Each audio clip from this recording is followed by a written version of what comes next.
BJP जातीय कार्यकारिणी आज ओडिशा आसिबे प्रधानमंत्री नरेंद्र मोदी अपराह्न 3:30 भुवनेश्वर विमान बंदर में पहुंचे। सेठारे तांको बीजेपी पक्षरु भव्य स्वागत संबर्धना कराजिबो। विमान बंदररू मोदी राजभवन आसिबे।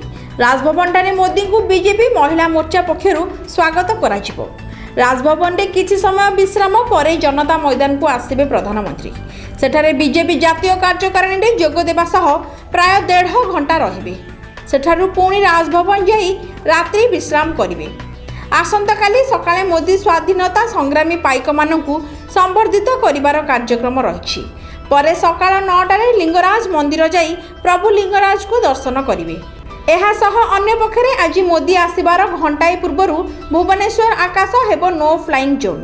प्रधानमंत्री नरेंद्र मोदी भुवनेश्वर विमान बंदर में पहुंचबार 1 घंटा पूर्व कौनसी घरोई विमान को भुवनेश्वर ओह्लाई दियाजिबो नाही किंबा एठारु कौनसी विमान राज्य बाहर को जाई परिबो नाही। प्रधानमंत्री को ओडिशा गस्त पई एसपीजी पक्षरु एभली कड़ा सुरक्षा पदक्षेप ग्रहण करा जायछि।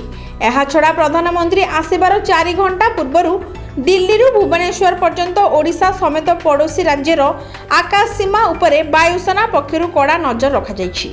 एने वायुसेना केंद्रीय गुइंदा पक्षरु एसपीजी सहित रीतिनीति जोगाजोग कराजिबो। Bureau report Metro TV.